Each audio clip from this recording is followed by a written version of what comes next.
রাজধানীর যোগাযোগ ব্যবস্থার এক নতুন সম্ভাবনার নাম ঢাকা এলিভেটেড এক্সপ্রেসওয়ে। 2023 সালের সেপ্টেম্বর মাসে উদ্বোধনের পর থেকেই বাড়ছে ওভার স্পিডিংয়ের মতো ঝুঁকিপূর্ণ আচরণ। শুরুতে 200 গতিতে এই এক্সপ্রেসওয়েতে গাড়ি চালিয়েছেন চালকরা। তো যাত্রা শুরু করার পরে আমরা যেটা দেখলাম মানে আমাদের অভিজ্ঞতায় সেটা হলো যে আমাদের ড্রাইভাররা এক্সপ্রেসওয়েতে ওঠার পরে তারা এটাকে রানওয়ে মনে করলো এবং তারা আপনার 200 কিলোমিটার স্পিডে তারা গাড়ি চালাচ্ছিল। এক্সপ্রেসওয়ের উদ্বোধনের শুরুর দিকে প্রতিদিন হাজারেরও বেশি যানবাহন ওভার স্পিডের কারণে শনাক্ত করেছেন সংশ্লিষ্টরা। আমরা প্রতিদিনই এটা লক্ষ্য করছিলাম যে প্রায় 1000 গাড়ি এক্সপ্রেসওয়েতে রেগুলারলি ওভার স্পিডে চলতে। স্পিডের লিমিট আমরা দেখেছি হিসাব করে যে 200 কিলোমিটার থেকে শুরু করে 150 কিলোমিটার এরকম। তা আমরা এই জিনিসটা নিয়ে তখন খুব ওয়ারিড হয়ে গেলাম যে এটা বড় ধরনের দুর্ঘটনা ঘটতে পারে, কারণ এক্সপ্রেসওয়ে অনেক উঁচার থেকে যদি কোনো গাড়ি নিচে যেয়ে পড়ে তাহলে এটা একটা ডিজাস্টার হবে।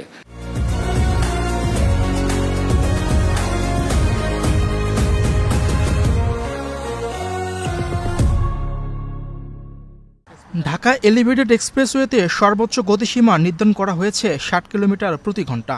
তবে প্রতিদিন অসংখ্য গাড়ি এই সীমা অতিক্রম করছে, যার ফলে বাড়ছে দুর্ঘটনা ঝুঁকি। এই পরিস্থিতি মোকাবেলায় ডিএমপি ট্রাফিক বিভাগ শুরু করেছে কঠোর অভিযান।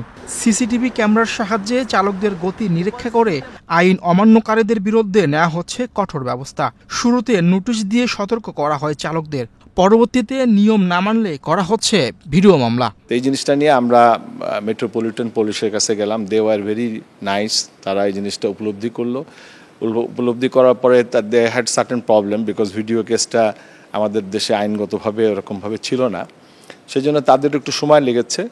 লাগার পরে ওনারা ইনিশিয়ালি স্পিড ক্যামেরা দিয়ে এটাকে নিয়ন্ত্রণ করার চেষ্টা করেছিল, কিন্তু সেটা হয়নি।